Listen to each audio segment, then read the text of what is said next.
I felt the first warning like a spark, sharp, fast, and terrifying. My throat tightened, my lungs seized, and suddenly the air around me felt too thick to pull in. I staggered against the wall, nails scraping the paint as a violent wheeze ripped through me. It was the kind of sound that didn't belong in a human body.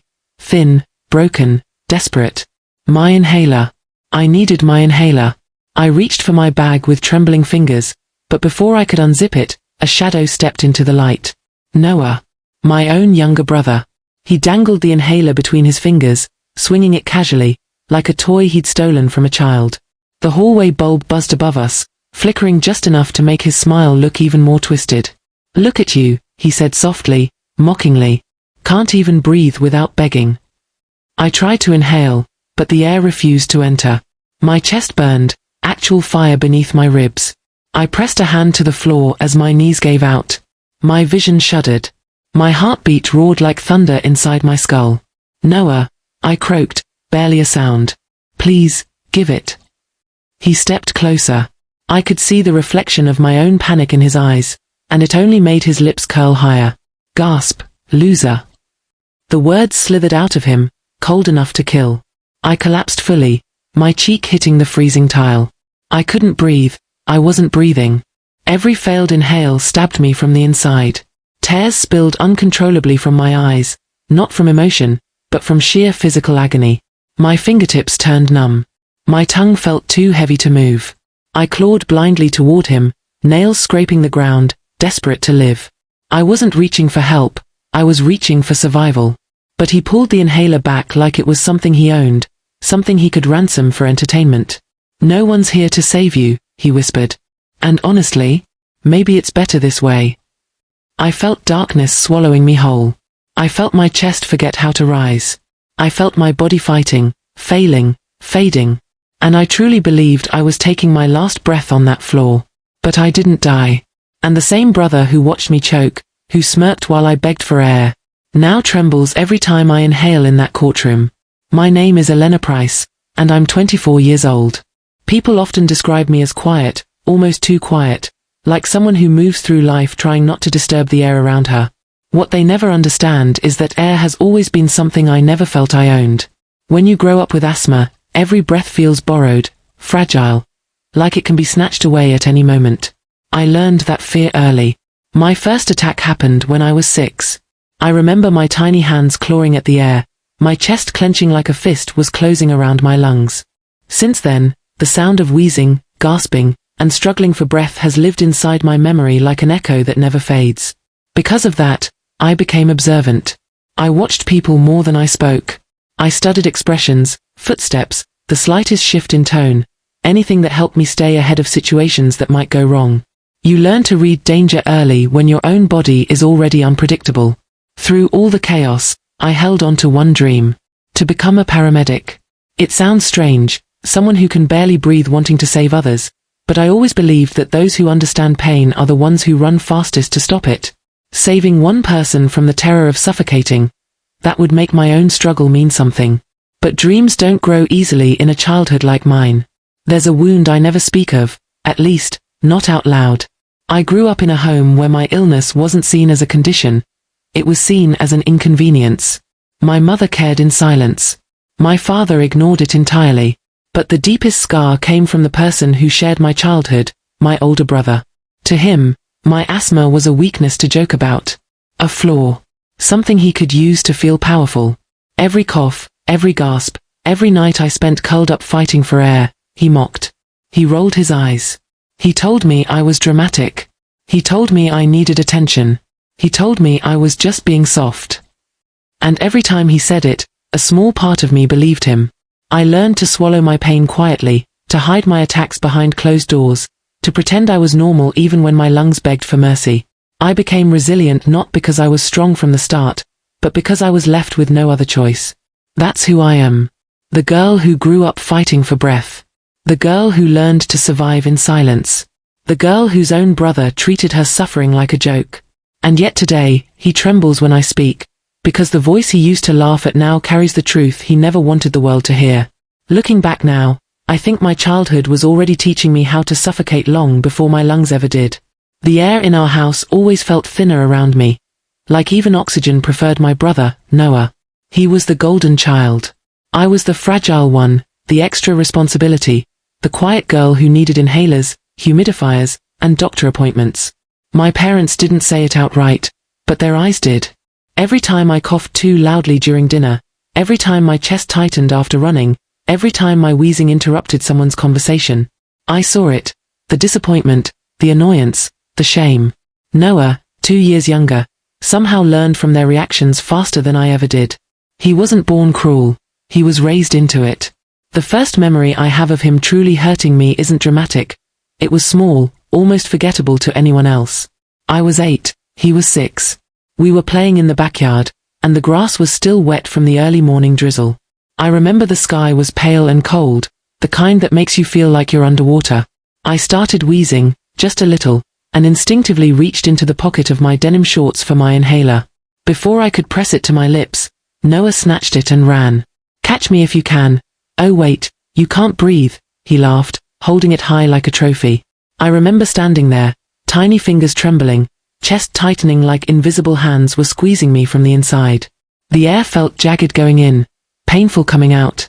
I crouched down, pressing my forehead against the cold grass as tears blurred everything. He didn't give it back until I started crying hard enough that my nose ran. And when he finally returned it, he shoved it into my palm with a mocking grin. "Why do you always make everything about you needing to breathe? It's so annoying." I still remember how the words felt, sharp, humiliating, unforgettable. Another scene came years later, when Noah was 10 and I was 12. The kitchen smelled like my mother's Sunday curry, warm and heavy, and the ceiling fan clicked with its usual tired rhythm. I'd just come back from the clinic after a severe asthma episode the night before.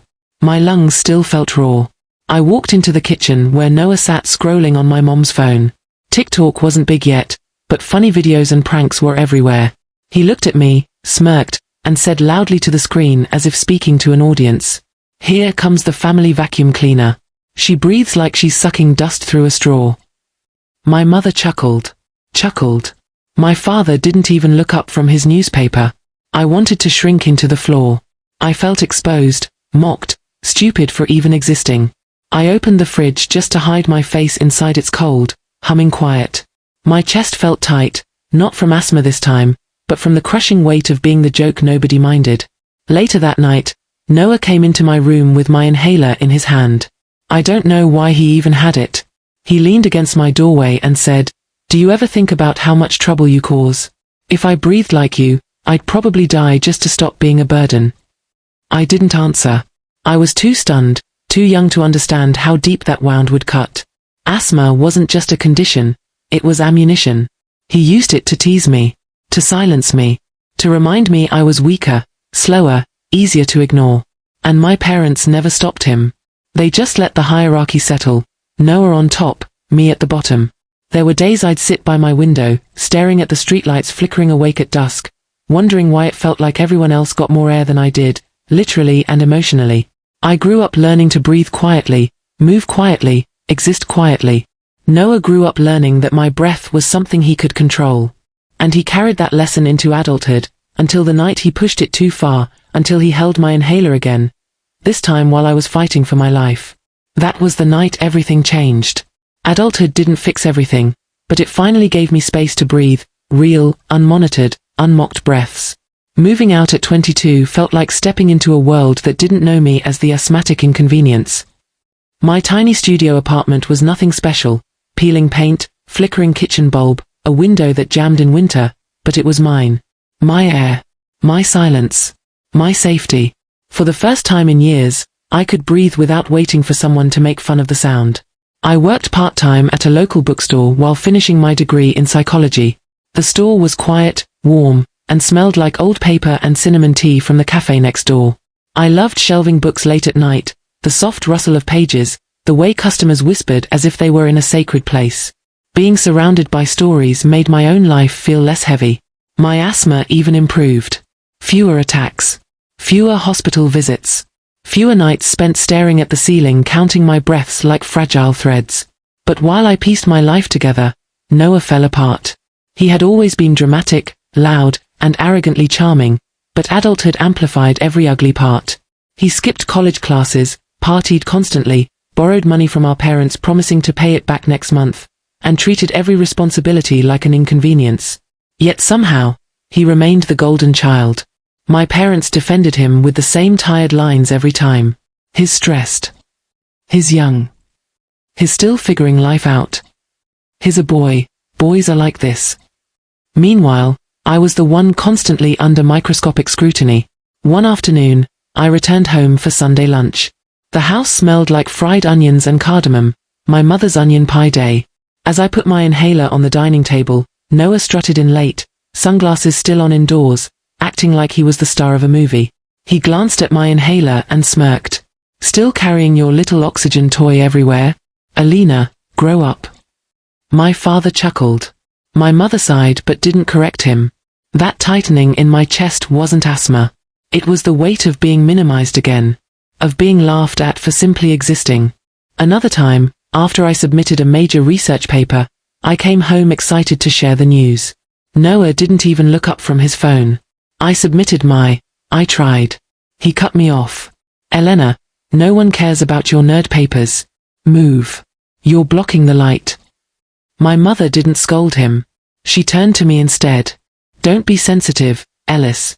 He's had a long day." A long day? All he did was sleep, eat, and exist loudly. Still, I found small places of peace. My nighttime walks after work helped. The cold air soothed my lungs, and the quiet streets felt safe, like no one could judge how I breathed. I grew close to a regular customer at the bookstore, an elderly man who came every Thursday for mystery novels. He never knew how much his gentle smile steadied me, and my stubborn little plant, a green sprout I bought from a street vendor, thrived on my windowsill even when I forgot to water it. It reminded me that growth could exist in harsh places. For the first time in my life, I felt almost okay. Not healed, but okay. My therapist once said to me, "You survived your childhood by being strong. But someday, you'll be strong because you choose to be." I wanted to believe that. But Noah never changed. If anything, he sharpened. He used sarcasm like a knife, entitlement like armor. A voice note mocking my breathing. A jab in the family group chat about my weak lungs. A disgusted sigh whenever I cleared my throat. And always, the smirk that said he enjoyed watching me shrink. Looking back now, all the signs were there. The cruelty. The arrogance. The hunger for control. But even in my darkest imagination, I never saw the truth. One day, Noah wouldn't just mock my breathing. He would try to take it from me. And that moment, the moment he held my inhaler inches from my face as I gasped for air, would become the beginning of his downfall. It began with something so small, a scent. Funny how death can begin with something as harmless as the wrong smell at the wrong moment. That evening, the house was crowded, relatives over, laughter echoing in the hall, plates clinking, fake smiles everywhere. I came home straight from work because my mother insisted I be a good daughter for once and show up. Someone, still unknown to me, had sprayed a heavy room freshener. Sharp. Chemical. The kind that always irritated my chest. I felt the first warning tightness almost instantly. A subtle squeeze, as if invisible fingers pressed lightly against my ribs. I whispered to myself, "Breathe slow, Elena. Just slow." But with every inhale, the air grew thinner.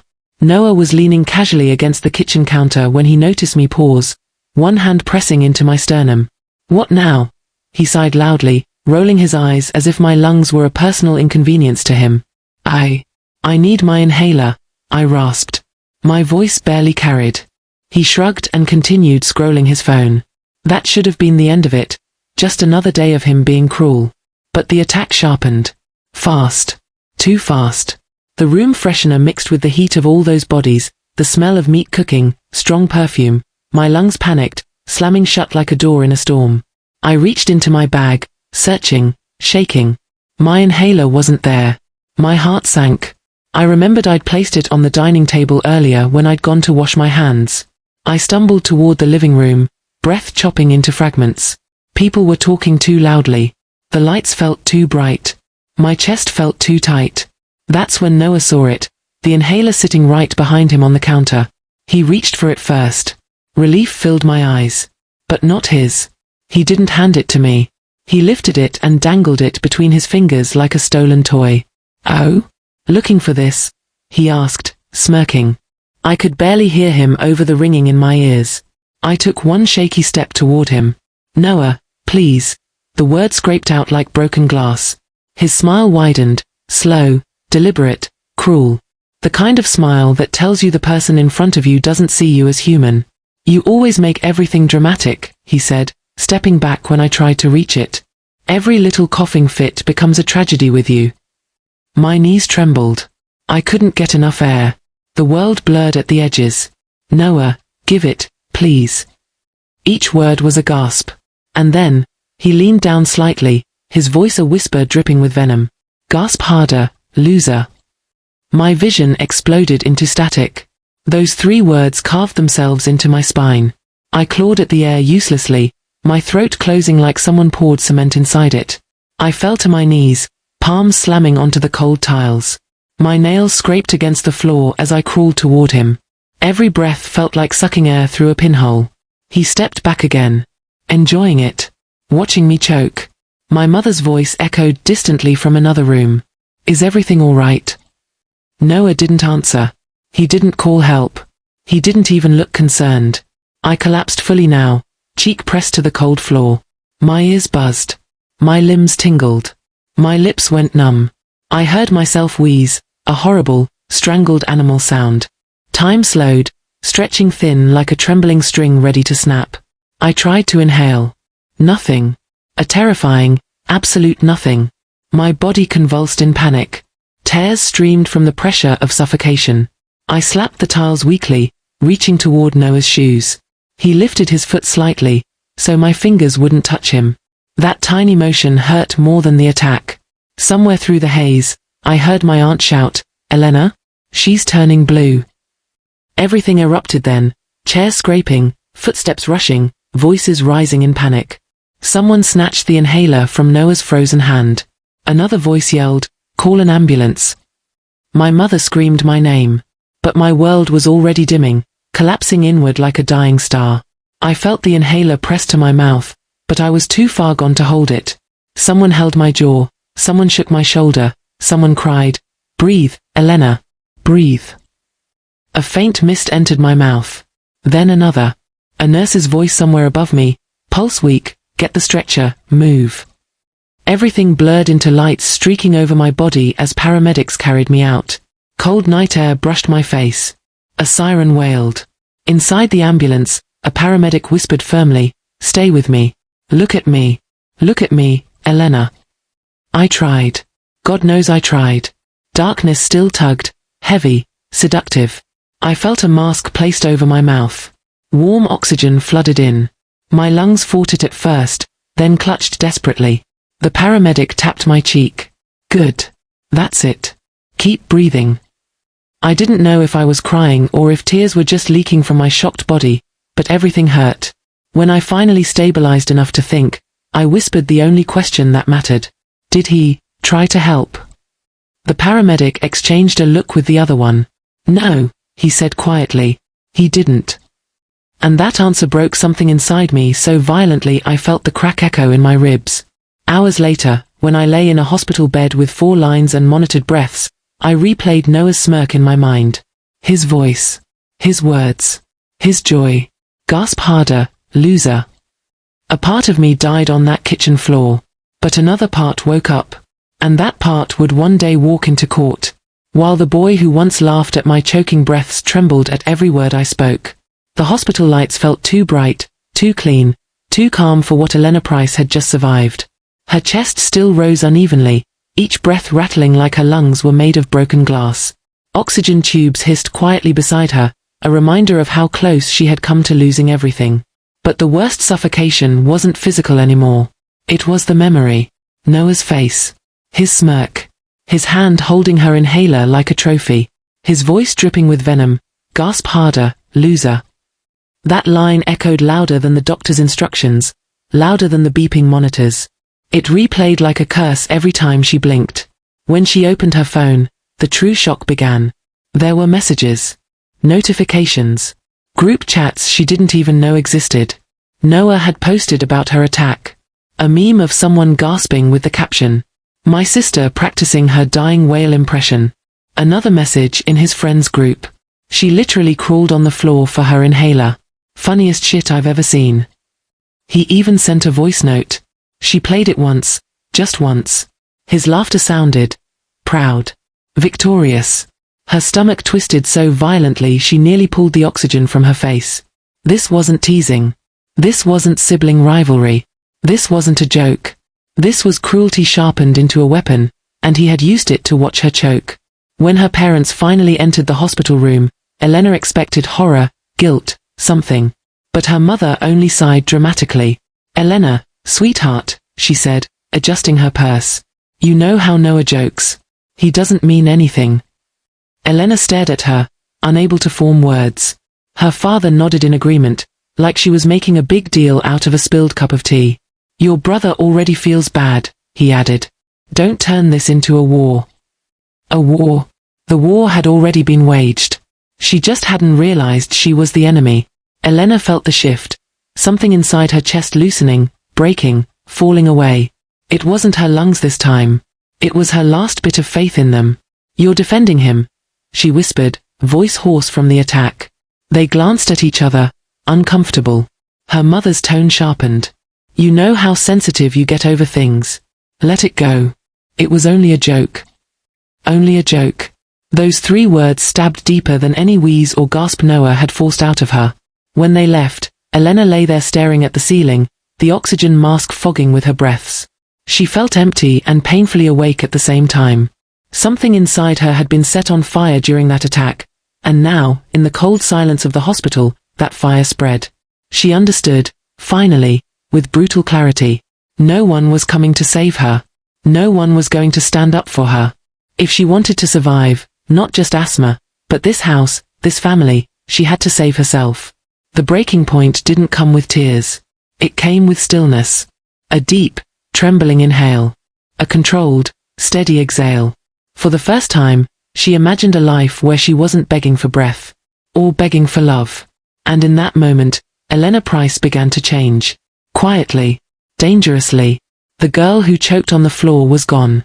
Something stronger was being built in her place. I woke before dawn and sat at my kitchen table with a mug of coffee gone cold beside me, the house still breathing around me. The attack had left more than scars. It had left a trail. Noah thought he'd laughed and deleted evidence. He was sloppy. He was loud. He left fingerprints all over his cruelty, and I planned to collect every one of them. First, my phone. I opened our family WhatsApp and scrolled back through the group threads until my thumbs cramped. Screenshots of his posts, the meme he sent, the voice note where he laughed about me choking, everything. I started saving them. I exported the audio into a separate folder, then duplicated the files onto an external drive. I labeled everything: date, time, sender. Metadata matters. Timestamps matter. If he tried to edit or claim they were fake, the file properties would say otherwise. Next, the recordings I'd made in secret for years, habit from being ignored. Old voice notes of Noah, careless and confessing. There was one from 2 months ago where he joked, "If she ever really goes down, imagine the stuff we'd get straight away." I cleaned the audio using a simple tool, boosted the frequencies, removed background noise. His words sharpened into confession. I saved that as Noah_confession_cleaned MP3 and backed it up twice. The CCTV was the goldmine. Our small street had a community camera at the corner, and I'd always paid neighbors for the occasional favor when renters came and went. I texted Mrs. Alvarez, my elderly neighbor who'd been kind to me since I moved out, asking if she could check the footage from the night of the attack. Her reply came within minutes. "I saw everything. I'll pull the clip." An hour later she sent a short grainy clip. Noah leaning over me in the kitchen, the inhaler raised, the slow smirk. I saved it, watched it frame by frame, paused on his face until it felt like proof was burned into my retinas. Then I called the hospital. The emergency report was clinical, sterile, perfect. The nurse's notes, the oxygen saturation numbers, the paramedics' rush, everything recorded. Time called, time on scene, initial pulse, SpO2 levels dipping dangerously low. I requested a copy. They emailed a PDF stamped and signed. That signature would be crucial. Objective confirmation of the injury and the timeline. A witness came next, not someone flashy, but honest. Mrs. Alvarez agreed to write a statement. I heard everything and saw him take the inhaler. She typed and sent a voice note confirming she'd seen Noah's phone buzzing with those mocking messages after the incident. Her voice wobbled and it made me feel less alone. I organized it all into folders: audio, video, medical, witness, social. I encrypted the drive, uploaded a copy to a secure cloud, and emailed an index list to a lawyer friend with a one-line subject: urgent, defamation assault evidence. My hands weren't shaking now, they were steady with purpose. I had been invisible for so long, and every file I collected was a small act of reclamation. Noah had weaponized my breath. I would weaponize his arrogance. The courtroom doors groaned open like something ancient, something final. People turned as I walked in, my heart beating like soft but relentless thunder under my coat. I could still smell antiseptic in my memory, feel the ghost of the oxygen mask that had saved my life. Today, the air felt different. Heavy. Watchful. Across the aisle, Noah sat with his head held high, suit perfectly ironed, hair slicked back in the same arrogant style he'd worn since we were kids. He looked like someone arriving for an award ceremony, not a man standing trial for nearly killing his sister. He leaned back in his chair, legs spread with entitlement, flashing a confident half-smile toward my parents. Mom reached for his hand. Dad whispered something like, "Stay calm, son." Nobody looked at me. The judge entered, and the room rose. The sound of chairs scraping against marble echoed like metal grating against bone. "Be seated," the judge said, voice deep, expression unreadable. Case: State versus Noah Price. Charge: felonious assault with intent to harm through medical obstruction. Noah's lawyer spoke first, standing tall in a practiced, silky posture. "Your Honor, this is simply a case of siblings misunderstanding each other. A joke, misinterpreted, exaggerated, taken out of context during a medical event." A joke. My fingers curled around the wooden table so tightly that a splinter dug into my thumb. Then my lawyer stood. "Your Honor, with permission, we would like to begin with the footage." A tiny bead of sweat rolled down Noah's temple. Permission was granted. The lights dimmed slightly as the screen powered on. The CCTV clip began. A grainy hallway. My figure stumbling toward the kitchen counter, hand gripping my chest, breath sharp and ragged, each inhale sounding like a blade scraping against metal. The courtroom shifted. Someone whispered, "Oh God." Then Noah entered the frame. Confident. Unbothered. He glanced at me, walked past me, then, slowly, deliberately, picked up the inhaler from the table. I watched the audience stiffen. Hands clasped. Lungs held. The tension in the room thickened like smoke. Then came the sound. His voice. Low. Cruel. Careless. "Gasp harder, loser." People recoiled as if slapped. My mother covered her mouth to muffle a sob. My father blinked rapidly, face draining of color. The judge replayed it. Then again. And again, the words slicing through the courtroom like knives. "Gasp harder, loser. Gasp harder, loser. Gasp harder, loser." Each repetition twisted Noah's posture smaller, his shoulders curling inward, his confidence cracking. "No, no, this is edited. She's twisting everything," he shouted, shooting up suddenly. "Sit down," the judge thundered. He Saturday. Hands trembling. My lawyer clicked on the next file. Exhibit B, audio recording retrieved from the victim's phone. A voice note from 2 weeks before the incident filled the courtroom. Noah laughing, saying to a friend, "She practically dies every time she wheezes. One day she'll drop, and we'll finally have peace." Someone gasped openly. Another muttered, "Monstrous." My lawyer didn't stop there. Exhibit C, a message sent by the defendant minutes after the attack. The screen lit up with the screenshot. Noah had texted someone. She looked like a fish on the floor. The judge inhaled sharply, pinching the bridge of his nose. My parents looked broken, 2 statues carved from guilt and disbelief. Mom shook her head repeatedly as if denying her own son's words would make them disappear. Dad stared down, tears slipping silently onto his knuckles. Noah's voice trembled.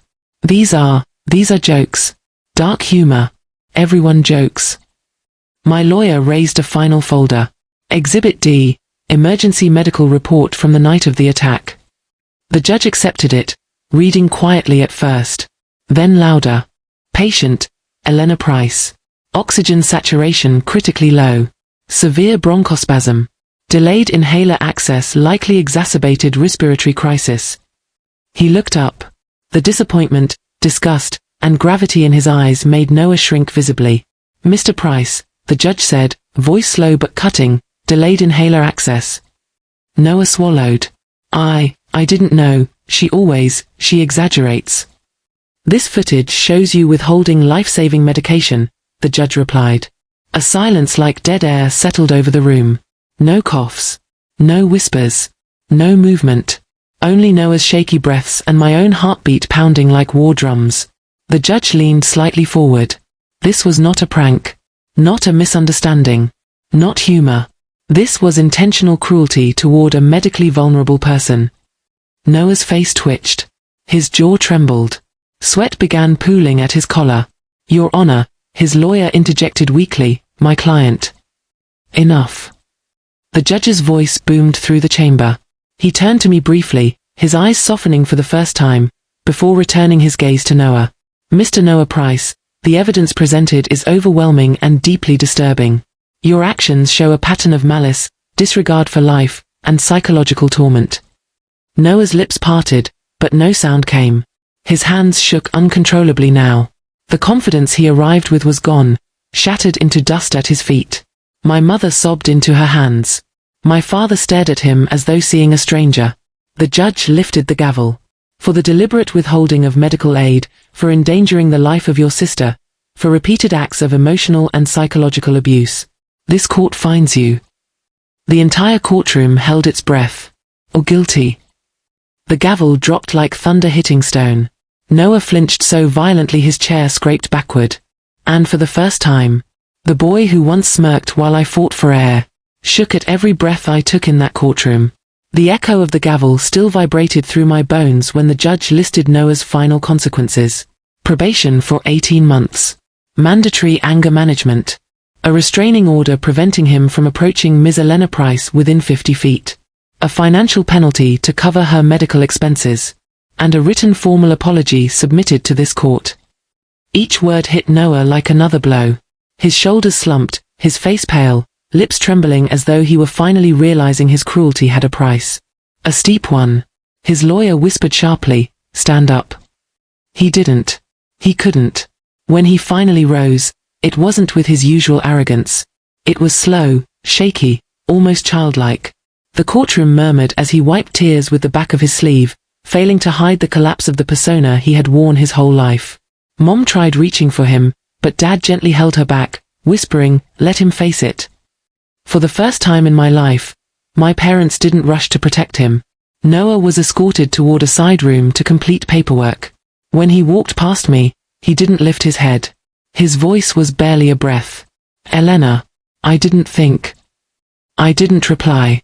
Not because I hated him, but because there was nothing left to say. In the hallway outside the courtroom, my mother approached me with eyes I had never seen before, full of regret, fear, and something like shame. "We failed you," she whispered, voice breaking. "I failed you." Dad nodded slowly, unable to meet my eyes. "We let him become someone we don't recognize." I didn't tell them it was okay. I didn't hug them. I simply let their words fall into the air between us, heavy, overdue, real.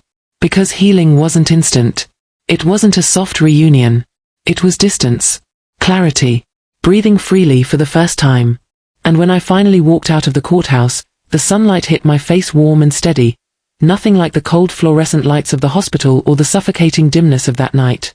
For the first time in years, I breathed without fear. No gasping. No trembling hands. No brother smirking over my weakness. Just me. Alive. Standing. Unbroken. I didn't realize how long I'd been holding my breath, not physically, but emotionally, until life finally grew quiet again. For weeks after the trial, I kept replaying everything Noah had done. The mockery. The suffocation. The way he watched me gasp as if it were entertainment. The way everyone dismissed my pain like it was a phase or a flaw. But slowly, something shifted. I woke up one morning and didn't check the locks 3 times. I walked past a mirror and didn't see the girl crawling on the floor, reaching for an inhaler that wasn't there. I sat outside on my porch and felt air fill every corner of my lungs without trembling. Healing wasn't dramatic, It was gentle. Like the world finally letting me breathe at my own pace. I learned something I wish someone had told me years ago. Sometimes the people who hurt you the deepest aren't monsters, they're simply people who were never held accountable. And sometimes, the bravest thing you can do is stop letting them write your story. I closed my eyes, the breeze brushing my cheeks, warm and full of promise.